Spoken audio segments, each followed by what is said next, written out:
programang ito ay rated SPG. Striktong patnubay at gabay ng magulang ang kailangan. Maaaring may masiselang tema, lengguwahe, karahasan, sexual, horror o droga na hindi angkop sa mga bata.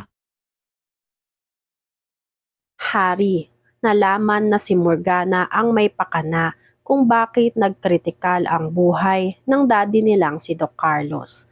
Alamin natin. Welcome back sa aking channel, mga kaganapan sa abot kamay na pangarap. Napaka-intense nga ng mga kaganapan sa abot kamay na pangarap. Nagmakaawa si Lynette kay Morgana at Zoe para lang hindi matuloy ang pagdemanda ni Zoe at Morgana kay Annalyn. Gaya ng payo ng abogado kay Lynette na subukang makiusap sa magdedemanda sa anak niyang si Annalyn. Dahil kahit daw sabihin ni Lynette na santo ang anak niya kung maraming ebidensya ang magdidiin sa anak niyang si Annalyn ay baliwala pa din. Dahil ebidensya ang pinagbabasihan kapag nagkaharap sila sa korte. Nagmakaawa si Lynette habang si RJ ay umiisip ng paraan para matuklasan kung ano ang totoong nangyari, kung talaga bang tampered ang CCTV footage na pinanood sa kanila.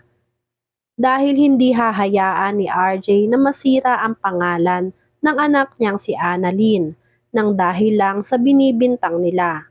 Samantala, maraming nakakita sa ginawa ni Morgana at Zoe kay Annalyn at Lynette.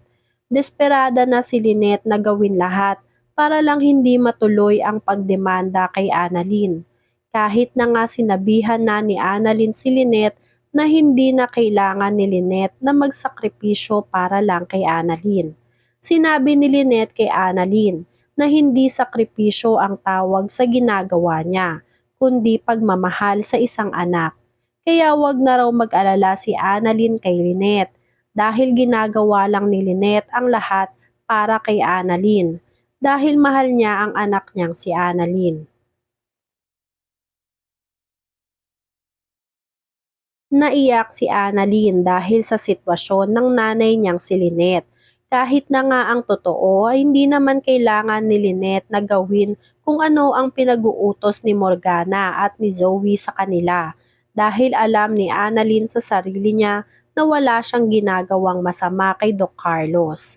At hindi talaga siya ang nagbalak ng masama sa buhay ni Doc Carlos. Dahil hindi naman katulad ni Doc Carlos, Morgana at Zoe ang utak ni Annalyn na isang utak kriminal. Ngunit ginawa lang ni Lynette kung ano ang sa tingin niya na makapagpapaalis ng sama ng loob ng anak niyang si Annalyn at para matapos na rin ang gulong kinakaharap ni Annalyn. Nagpakumbaba sila at sinunod ang utos ni Morgana. Natutuwa naman si Morgana at Zoe dahil nagtagumpay ang plano nila na pasunurin sa kanila si Annalyn at Lynette. Napaka-utu-utu raw talaga nitong si Lynette. Sinabi ni Morgana na hayaan raw muna sila Lynette na magmakaawa sa kanila at antayin nila na lumuhod sa harap nila si Lynette. Para naman kahit paano ay makapaghiganti sila Morgana at mapahiya sila Annalyn sa buong Apex. Lalo pa daw ngayon na maraming nagtataka kung ano ang ginagawa nila kay Lynette at Annalyn. Gagamitin raw nila ang pagkakataon para kunin ang simpatsya ng ibang tao at palabasin na mabubuting tao si Morgana at Zoe dahil patatawarin nila kunwari si Annalyn at hindi na magdedemanda laban kay Annalyn. Nagustuhan rin ni Zoe kahit paano ang gustong mangyari nitong si Morgana. Kaya nagkasundo silang mag-ina na bago nila patawarin kunwari si Annalyn at si Lynette ay papahirapan muna nila at ipapahiya sa buong Apex. Sa kabilang banda, nakukonsensya naman si Harry sa ginawa ni Zoe at Morgana kay Annalyn at dito kay Lynette. Kaya umisip ng paraan si Harry para matulungan si Annalyn. Kahit na nga naimpluwensyahan na siya ng kapatid na si Zoe na si Annalyn talaga ang dapat sisihin kung bakit muntik nang mawala sa kanila ang daddy nilang si Carlos. Naghanap sa Apex si Harry ng pupwedeng tumulong sa kanya para kay Annalyn at kay Lynette. Sakto at nakita ni Harry na magkasama si Regan at Doc Kim Agad-agad nilapitan ni Harry ang dalawa. Diretsahang sinabi ni Harry na nasa trouble si Annalyn. Nagimbal naman si Regan at Kim. Nagtataka sila sa sinabi ni Harry. Bakit raw nasa trouble si Annalyn? Sinabi ni Harry na inakusahan si Annalyn ng malpractice at attempted murder. Hindi makapaniwala si Kim at Regan.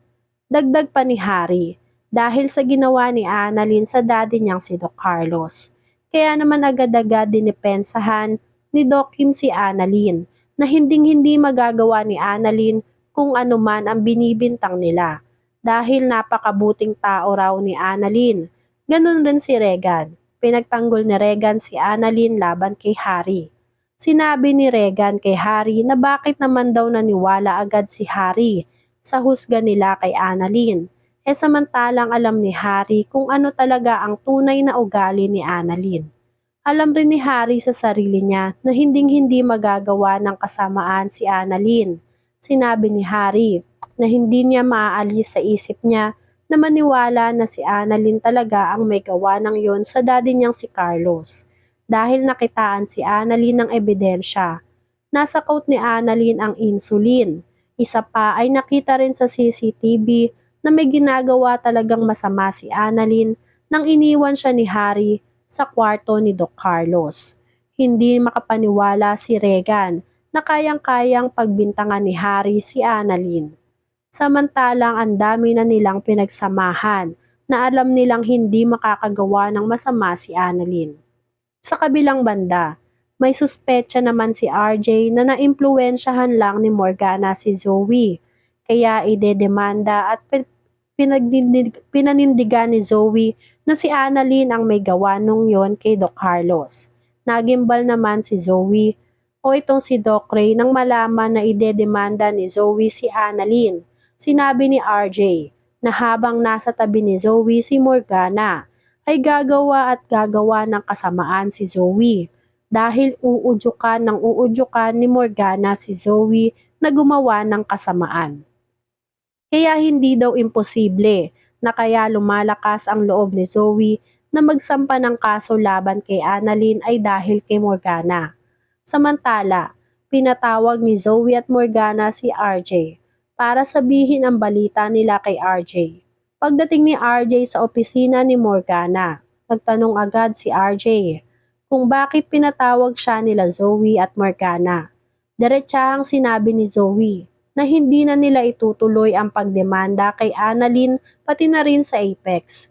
Hindi naman naniwala si RJ na walang kapalit ang pag-urong ni Zoe at Morgana na sampahan ng kaso si Annalyn at ang Apex. Kaya tinanong rin ni RJ si Zoe kung ano ang catch. Alam raw ni RJ na hindi nila basta-basta papayag na magpatalo lang sa kaso. May catch daw yon kaya biglang uurong sila.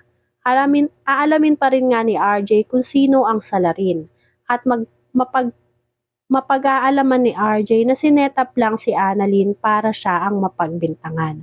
Yan nga ang mga kaganapan at mga dapat nating abangan dito sa Abot Kamay na Pangarap. Kung gusto nyo para mga gantong klaseng video ay mag-subscribe at i-like itong video na to. Maraming salamat po. I got you!